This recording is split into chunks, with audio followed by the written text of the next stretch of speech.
Hey everyone! Oh my God. Because on your first day of a first show, you will have all of the technical difficulties. I don't I don't swear, but I'm thinking I either need to drink or I need to cuss. Which one of the two? And I don't have any alcohol. Oh my gosh. You That know, was this rough. That was rough, everyone. But if you're here with us, thanks for hanging in there. yeah, please, yeah. And if you're not, I hope that you catch the recording because this is, here's the deal. Every time that there's an intention, disruption always precedes it. Every single time in your life. So wherever you're at in the world, every time that something good is about to happen, every time that something good is about to come to fruition or the ideas are coming together, the stuff is going to hit the fan and it's going to try to distract you from your outcome. And it's at that moment that I want to say that it is, that you're at the threshold because the forces that have been complacent and um, uh, hijacking your mind, they're at the threshold trying to keep you back. So I'm not going to cuss and I'm not going to drink, except I do have some water. So Water. And if anybody has water, feel free to drink yes, it. Cheers with yes, water. yes. So So, uh, Stanley, after all of that, what are we yes, here to talk about today? Share with the imagination, people. imagination. Can you imagine?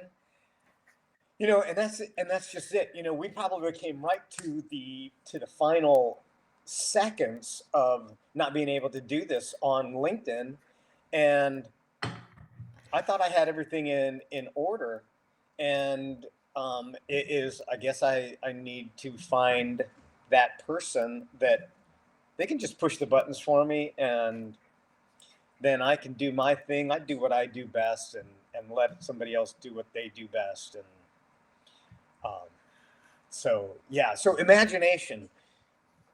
You know the idea about imagination and why it's so important is because we start off as a baby, you know, and you can create so much. I have a couple granddaughters, and it's amazing what they will bring and how their minds are working. And I remember when my first granddaughter was born, she was in my arms, probably like day 5. I whispered in her ear and I said, "Tell me what he's like before you forget." She's only 6 days old, right? And it's like and she was smiled, and I got that on video. And the beauty of that is that I think she understood what I was saying, you know, and our ideas that are inside of us, when we tap into them, they make us light up. And then we get somebody that educates us out of those ideas. And that's what I want this platform to be focusing on, is that imagination and awakening that power within so that you can have that meaningful life. And I don't care whether you're 7 and you're watching this, or you're 77 or 97 or 107. There's an element inside of every single person that has been put to sleep for a period of time. And my idea is to awaken that and bring that energy back to a force. And, you know, you and I have talked about um, what it takes to create fire. And fire is not, you cannot have fire if it is less than 452 degrees. It just doesn't exist. 450 or 451 does not make fire. 452 degrees. So if you look in that fireplace, that's a real fireplace. And there's more than 452 degrees, because not only does it take the heat of 452, but it takes a fuel, and that fuel is that wood, and then it also takes oxygen. So if I close the dampener and I close the glass doors, that fire will snuff out. And it's the same way with imagination. We need that fuel which is inside of us, and then we also need the oxygen where we're breathing life into it, and then we need the heat, the passion within, so that it comes out and it fuels that, it flames it, it just burns even brighter. And that's really what I love working with people, is because it awakens something deep inside of them. Um, and just for the record, my imagination did not think of this background that's behind us. So that is not my imagination. Okay. So we'll work on that. This is my first go with this. And I think this is going to just catch fire. And it is going to, I think it's going to consume with an endless fuel inside others that are watching and listening. So Yeah. I'm going to stop talking for a moment. Can you imagine that?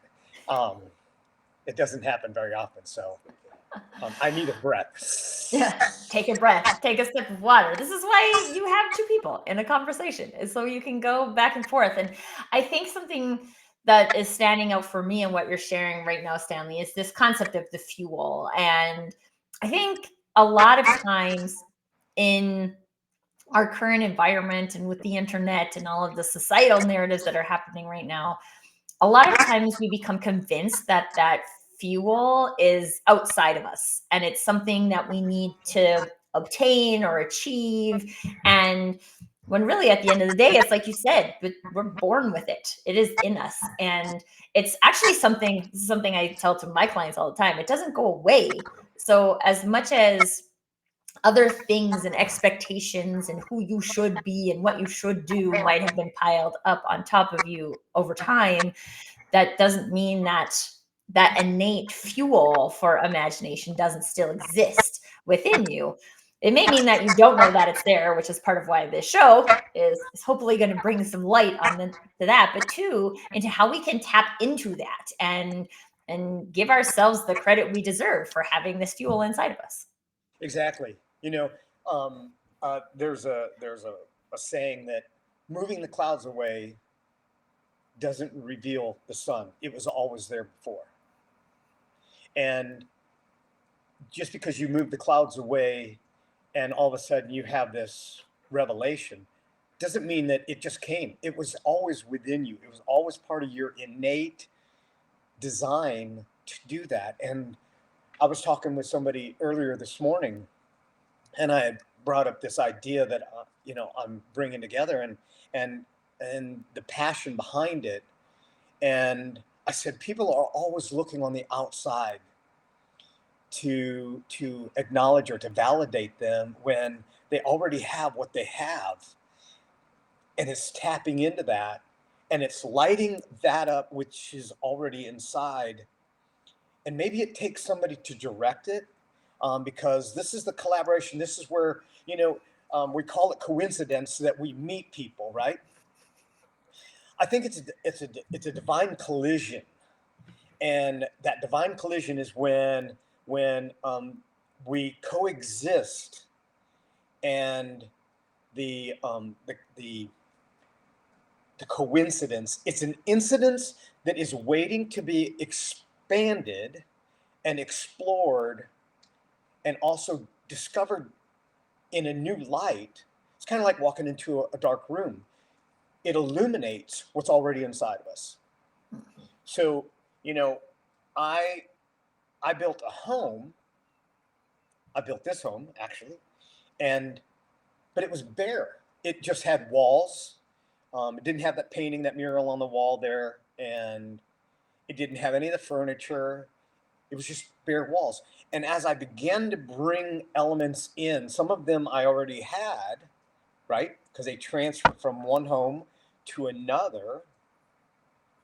And then as those elements come in, now they reveal a little bit of my identity. They reveal the thoughts and the patterns that I have, and why do I like to sit in a certain part of the couch? You know, I don't know if you've ever watched people, they gravitate towards the same side of the bed, they gravitate towards the same side of the couch, or they sit at the same chair at dinner, or the patterns that they go through, there's a lot to be said about that. And so I tell single people, you can get 2 weeks worth out of your sheets. Just sleep on different sides of the bed. Okay. And the reason is, I mean, why wash sheets that are clean on one side? So go over and sleep on that side. If you're single, sleep on, you own the whole bed. But this is the thing that people will go in a pattern and they never question it. And so when we give up our ideas and our imagination and our creative nature, if we don't ask the question, why did I give that up? Then we can find ourselves going many, many, many years. And when I've talked to people that are in nursing homes or have long past retired, I say, if there's anything that you could do again, what is it that you do? And not one single person has told me, oh gosh, I'd work more hours in a day. And when they say they'll travel more, they would have been more present with their family. They would have risked more. They would have done more. And I'm like, did that evolve as you got older, those thoughts? Or no, I always thought about that. So what was it that kept you from doing that? And I just thought that I'd wait till, things all came together. And the things don't all come together. And I want to say that when your mind gets hijacked, when your imagination gets hijacked, you sell out. And I don't think that you can, people tell me, well, get older, I'm going to be around more. I'm working these hours so that I can make a way for them. No, they need a May wait for them right now. A way made for them, not a May wait for them. A way made for them, right now.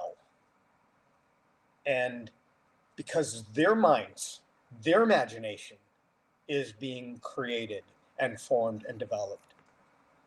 But it's making me think of a conversation I had with Nicholas this morning, because I was making his lunch and we've had this conversation before. Like, there's a snack time and there's a lunch time, and I'm like, you can eat whatever you want at whatever break you want. I don't care. You can eat your sandwich at snack and you can eat your snack at lunch. Doesn't matter. So today I'm making his sandwich and he's like, I can eat that at snack, right? And I'm like, yeah. And he's like, all the kids at school tell me I can't. And I'm like, so interesting. These kids are 5 and 6 years old. They already have that routine where the kid who's eating his sandwich at lunch has become uncomfortable for them. And it's interesting because the conversation I had with him is like, well, there'll always be people who will tell you that to do it just one way, but I don't believe there is just one way to do things. So when do you want to eat your sandwich? And he's like, at snack. I'm like, great. Eat your sandwich at snack.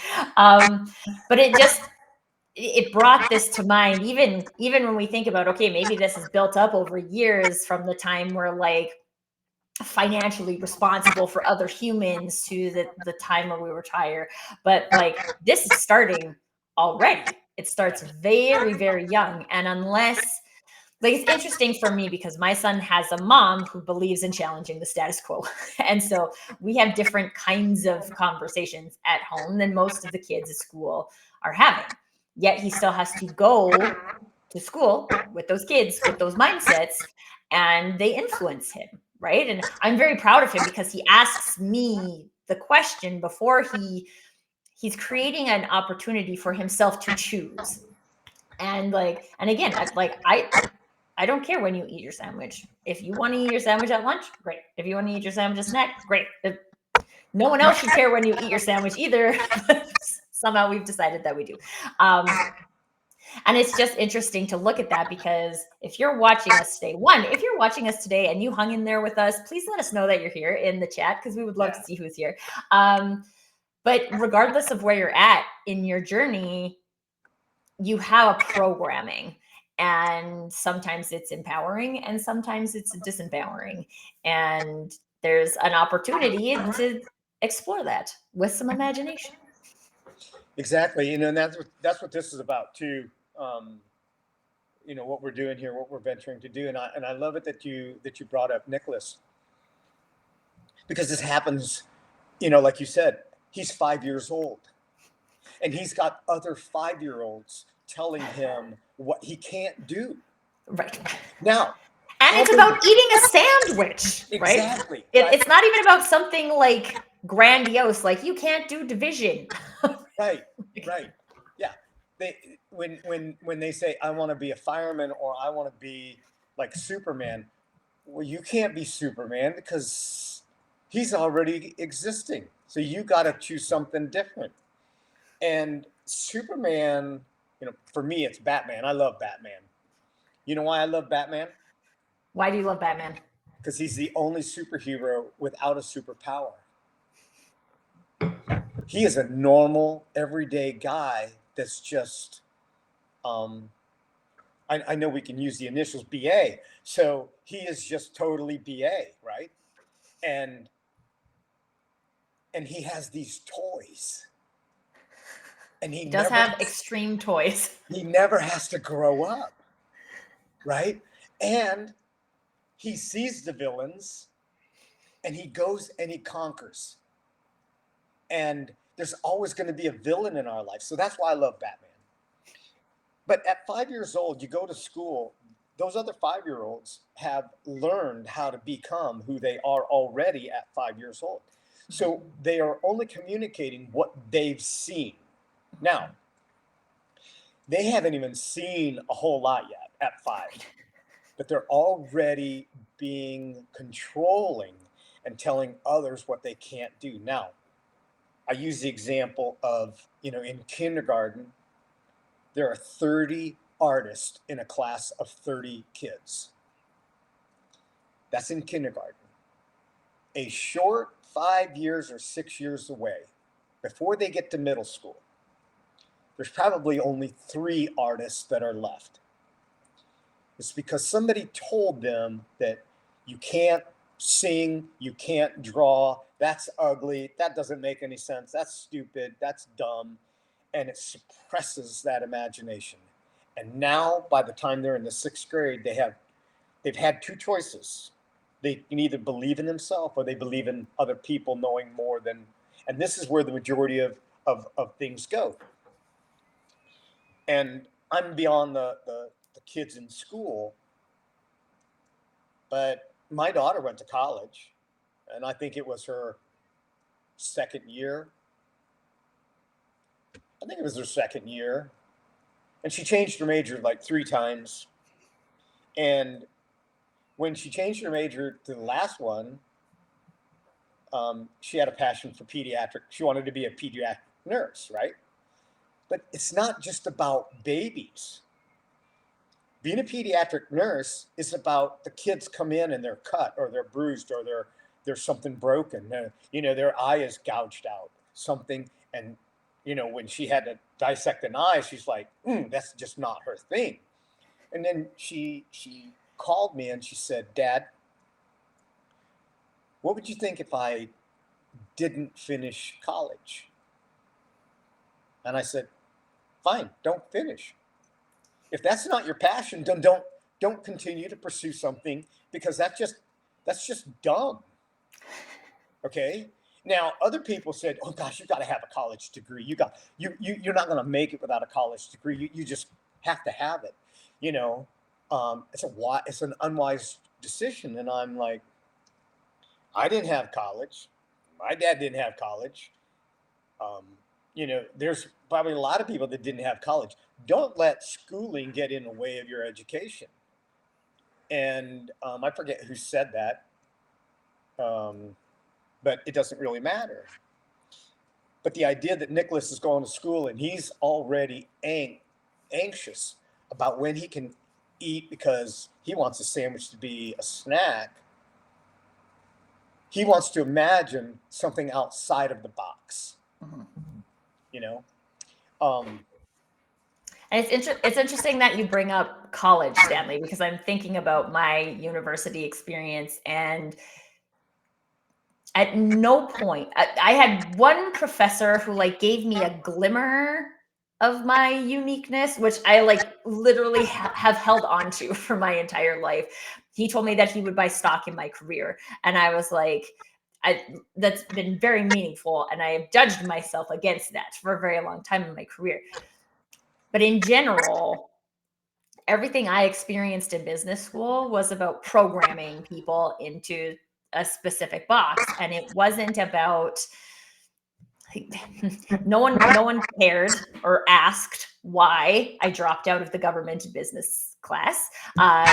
Nobody asked why I chose marketing as a major. Nobody asked me why I took so many business law classes but didn't want to be a lawyer, right? Like nobody asked me any of this. And so I didn't ask myself it either, because I do think I, more than a lot of people in the college scenario, I was like, let me try this. So I took earth and atmospheric science, and I took art history, and I took like a bunch of random electives because I was like, I don't know what I like, and I don't know until I try it that I don't like it. So let me try things. But it's not made for that. It's not made for exploring. It's made for you to be on a conveyor belt toward the exit. And if you are somebody like your daughter, it sounds like, and my youngest sister is the same. She started university and then decided it was not for her. And now she's an interior designer and it's fine. She found her path. But it wasn't through college. And like I was a student in high school, so that's just like the expectation. That's what you do. You go to college, right? And you got a scholarship, so you go. And no one asks you. And this is the thing I always think about. I mean, it's not surprising that we lose this connection to our fuel inside of us, because unless we are asking ourselves, starting from the time where we're like 5 years old, what we believe, and we have a parenting situation where our parents actually believe that we have a point of view when we're 5. This is something that I like to celebrate about our family unit, is that like everyone has experience. It's different. We may or may not understand it, but Nicholas is a human. Yes, he's 5. He knows different things because he's 5. He has a clarity of mind that I don't have. He asks great questions, right? That is an important part of the team. But if you have parents who are like, this is what you do and you do it, or you're in trouble, or blah, then you don't have space to ask yourself, what would I do? And then in school you don't have space to ask yourself, what would I do? And then in university you don't have space to ask that. And then I went to business school, so then I went into corporate, and then you don't have space for people to ask you about that. And you just follow the treadmill to retirement, and it sucks. Yeah. Yeah. One of the greatest lessons that I was prompted to do when my kids were young was to just take the day and follow them around rather than having them follow me around, and get into their world. And I did photography. I've done many different things professionally, and one of the things that I did as a photographer was I bought all kinds of props and stuff, and I had this glass crystal tea set. It was more of a porcelain kind of tea set, anyway. And I just let them have a day, and I would be down. I was down in my photography room, and I just set the camera up, and then I had like the automatic trigger, and I would just watch. I didn't pose them, and I didn't pose people when I did wedding photography. I didn't pose them. I let that flow take place and allow them to imagine a moment unlike anything that they saw in a magazine. And that was the uniqueness of that, is just following people around, following children around, getting into their world rather than having them get into our world. We want our children to become like us, but I think sometimes the cost of that is that we diminish their imagination.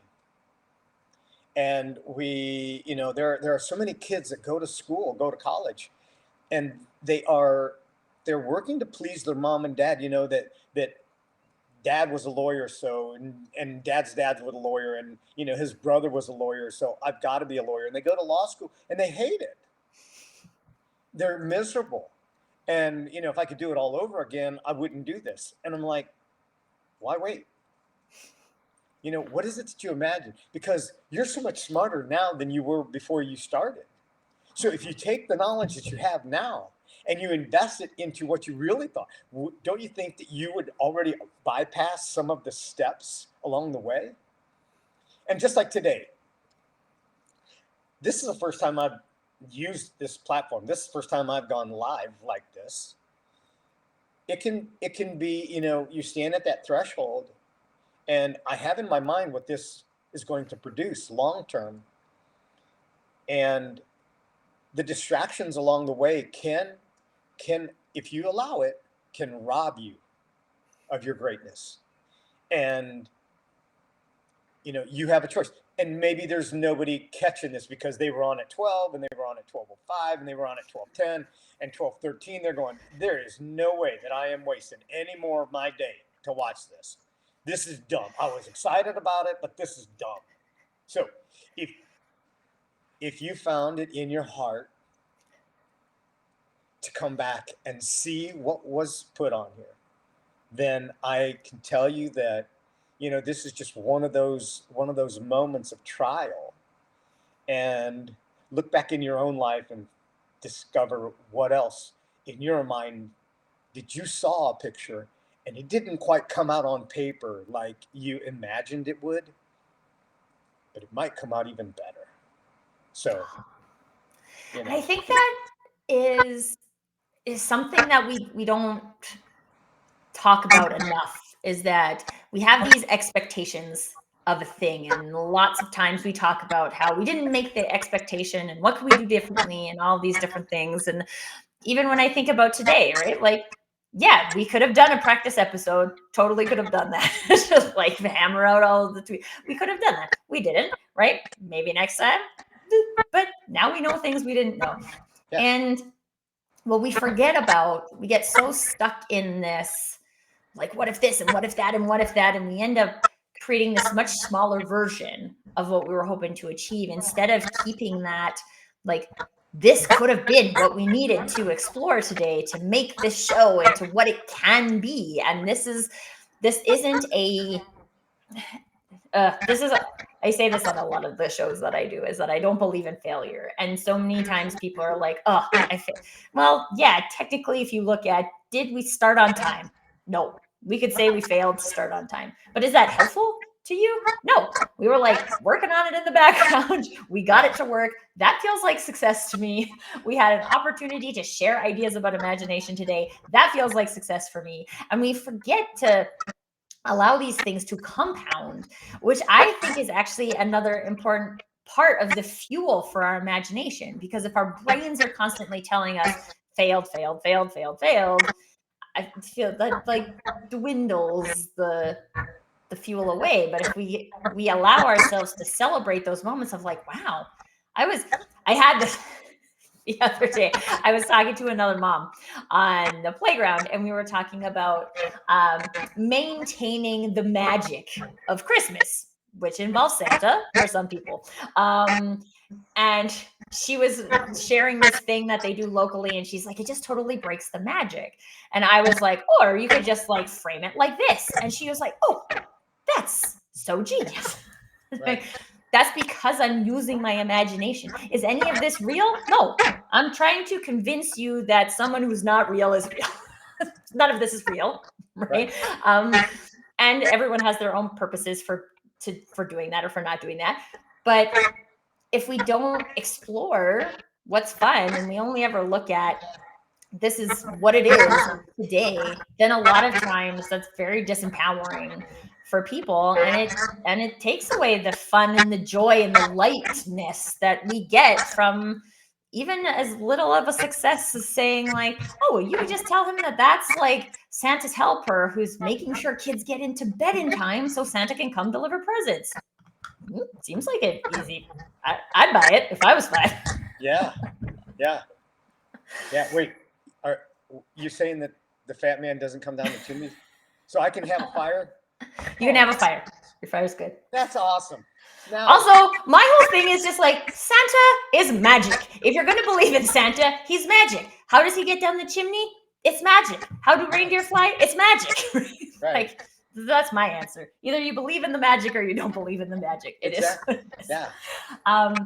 But it's also makes me think that when I think about you and I, Stanley, and we're like having all these conversations, we're like, let's do this show about imagination. There's a lot of reasons. Stanley was like, oh, I can't use StreamYard in my area. It doesn't work. And there were a lot of reasons that could have stopped us from doing this show. Exactly. The point is that we both believe in the power of imagination. Yeah. And whether you're looking at that from a personal development perspective or you're looking at it from a authentic marketing perspective or a growing your business perspective or how you might want a parent perspective, at the end of the day, the skill is the same. And the skill is in tapping into your imagination. And so one thing I'm not imagining today is that I do have a networking event I have to host at the top of the hour. So time-wise, we will be respecting that. But Stanley, I wanted to talk just a little bit too today because this is like our intro episode of this. Because we talked about the fuel quite a bit. But you also mentioned oxygen as part of the fire. And I would love to just explore a little bit, like, what are the things in your environment as a human that are the oxygen that contribute to the fire? Okay, so part of that is everything, every breath that I take. Okay, so when I'm breathing and I'm expelling words or phrases, that's oxygen. Because oxygen is what gives life to anything. Without oxygen, disease exists. So if you have more oxygen in your blood, disease cannot exist. Okay, and it can be disease or it can be dis-ease. So however I'm breathing and I'm exhausting and I'm expressing the words, oh, I can't do that. I should have done that better. If only I would have been born in the gene pool where everybody has just got money and had better education. All of that oxygen that I'm expressing now goes to my brain, and it determines whether that flame is going to be increased or whether it's going to be decreased. And if I trade my dreams, if I trade my vision for somebody else or somebody else's plan,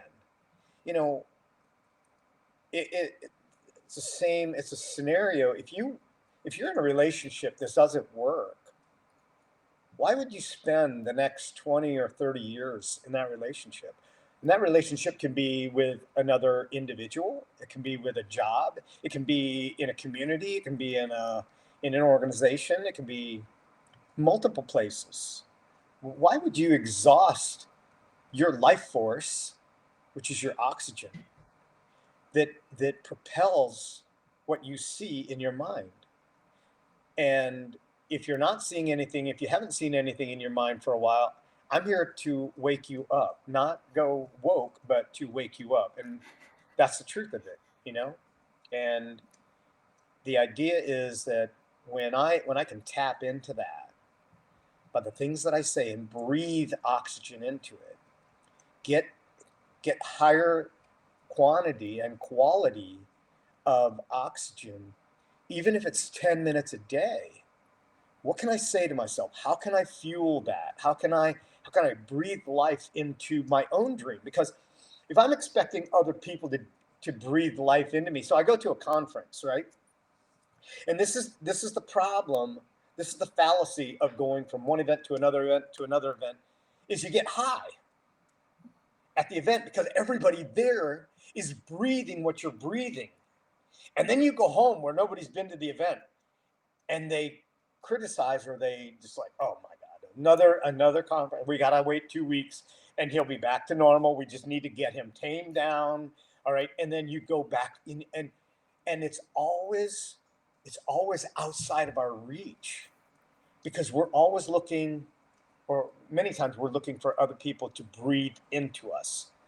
You know, um, there are no speakers that are gods. None of them. They just know when to say it and how to say it, and we're there at the right time for us to hear it. Then we have a choice to either use it or not. And um, when you get on an airplane, the first thing they say is, if we lose cabin pressure, put the oxygen mask on yourself first, selfish, and then put it on your child. Because if we don't have that oxygen, we can't help anybody. Mm-hmm. And our innate creative being is waiting for us to put the mask on us first, so that it's not just theoretical. It becomes a personal, substantial, experiential event that now we can speak with authority into that. And that's the oxygen that I'm talking about. And I hope to have many people get involved with this and chime in and put their comments and figure out how that works. I don't know if the chat's working or not. I put the chat on. We don't know. We still don't know all this stuff. Yeah. But so if you're chatting and we're not seeing it because we're not seeing any chats, we're not intentionally ignoring you. Right. We're working through the connections. But I really love that you say that, Stanley, because one of the things I have been struggling with so much in the current landscape of solutioning is this concept. I see a lot of codependency being sold, and like, you don't have to do it, I'll do it for you. And I've created this environment where you always need me, right? You will always need me. That's codependency. In extremes, unhealthy. And so it's not that you can't be surrounded by people who are breathing the same oxygen or creating oxygen that you can breathe. That's very helpful, but it's not the accomplishment. So I think about, you told me recently how you were at the Tony Robbins event, and like, I can imagine that happening in that space. But then you're right, people go home and they don't have that, and then they start to feel like, I need to be in Tony's presence in order to feel inspired. And at the end of the day, that's like an addiction, right? You're addicted to what you're getting from someone else. It's the same thing as a drink, right? You're getting it from somewhere else. And so the interesting relationship to explore is, how can you take the inspiration by being the oxygen breathed into you by others, shows like this, right? Well, that you might find inspiring, and explore, how can you create that for yourself? What are the type of narratives that you're hearing that really inspire you? And how can you create that narrative for yourself? And what's stopping you from creating that narrative? What are those dampers you have on your fireplace that keep coming back? And maybe, Stanley, you gave a great example, right? Maybe it's the people around you who you come back and they like are like, oh, this is unusual again. Let's get you back to quote unquote normal, which in the example with my son would be forcing my kid to eat a sandwich at lunch. Right. And then when you think about, I actually really love that this came up today, because if you think about examples like that, I think it's really easy to see, like, that's ridiculous, right? Like, who cares when a kid eats a sandwich, right? I care that he eats enough food. I don't care when he eats a sandwich. Why does the teacher care? Why did the classmates care? Why do you care when someone else eats a sandwich, right? Why do you care that someone else believes the earth is flat? Why do you care that someone is a different color? Why do you care? And it's not that you don't have a reason, but if you don't explore what that reason is for you, you can't move out of that codependent mindset into the arena of like, I believe this. I believe this. I don't believe this because my mom told me, or because my teacher told me, or the kids at school, or society, or my neighbors, or whatever. I believe it because I believe it. And once we get into that zone, then we start to be able to feed our own imagination. And then the sky is the limit. Yes. Or space, which is maybe why this random space background popped up for us today. And like you say, this could go on and on all day long. But when you're talking about going to a place and getting inspired, and what is the difference? Is that inspiration is not enough. Motivation is not enough. You can listen to a YouTube motivation speech and be pumped up and energetic, and 5 minutes later, walk out the door, and now you're back to yourself. It is the integration of that information that transforms people, and it is having the imagination of yourself as the character rather than being on the outside of the character and seeing Batman being the only one with the nice toys. No, I'm going to be Batman, and I don't even look good in black yet, but when that comes about, I see myself as that character. Now I implement that, and now my identity changes. Okay, so all of that happens through that imagination, and see yourself outside of the box, see yourself outside of the jar. Yeah. It's funny. I'm just like looking at my background because I don't identify with Batman, but who I have behind me here is Loki, who is the god of mischief. And for me, I just feel like it's responsible to have a little bit of mischief in your day. Yeah. And that's me, right? Like, that's not the right thing for all people. I also have a Charlie Brown Christmas tree you can see. Have like, there's lots of things that make up me, but when you can find those things that you can just own, I always talk about owning your personal brand, right? And for me, these are the things that can be those anchors that you practice building on top of, and saying like, okay, yeah, I do really believe in a little bit of mischief. How am I creating a little bit of mischief? Right now, I'm telling my son to eat a sandwich at snack time. Might not seem like aggressive mischief, but it's challenging the status quo. I believe in challenging the status quo. So yeah. Yeah, I love it. Awesome. And we do have one comment. Hi, Kristen. Kristen is joining us. Thank you for sharing that. You love the conversation. We may or may not know how to bring your comment onto the screen. I think if you click on it, Stanley, you can pop it up. Okay. So if I show. We did it. Okay. Thanks for being part of the tech. Yes. Oh my gosh. So I'm glad you love the conversation, and thank you for, again, sticking, being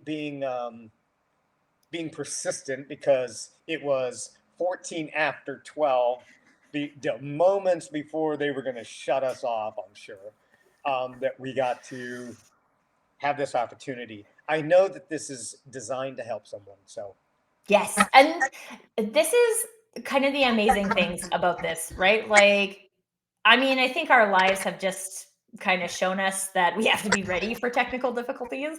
But it's one of those things that could tell you give up on this, or it's one of the things that you can achieve and say like, boom, tech tried to keep us down today, but we said no. We were going to make this happen. And are we streaming everywhere we were hoping? Nope. Will we be streaming in more places next time? Yep. Will we have a different background? Probably. Maybe. The point is that none of these things, I'm just going to make a little quick marketing reminder for people, is that like none of these things have anything to do with the value of the conversation.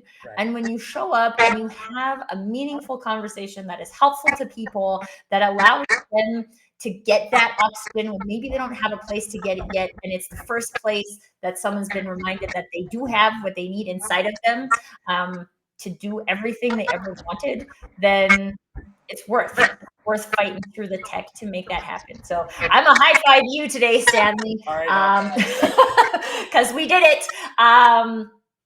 And this will be a recurring show. We don't know how often or where, or what the background's going to look like. But if you liked the conversation, let me know. Let Stanley know. We'll make sure that you stay on the invite list. So whenever it does come back, I think it will probably be after the holidays at this point. But we, both Stanley and I, believe in the power of imagination. as I mentioned earlier, in all parts of our lives. And if we don't have enough places to practice it, then we'll create one for you.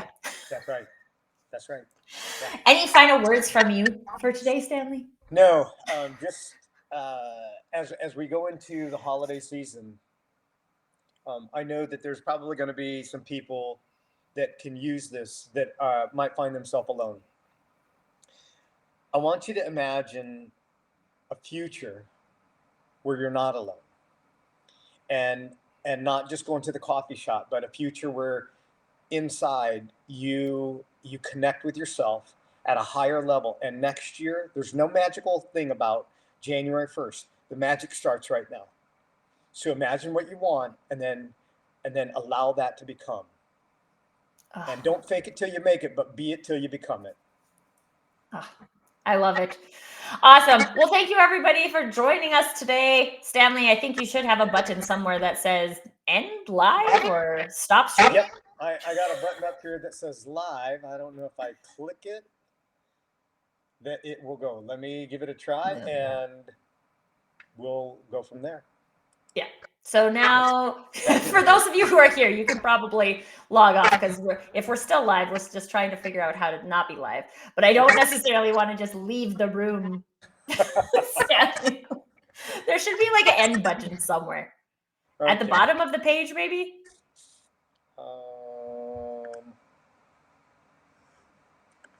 Stop. There's the need help button. Anybody who know anything? End stream up here. That's the one. Bye, everyone. All right.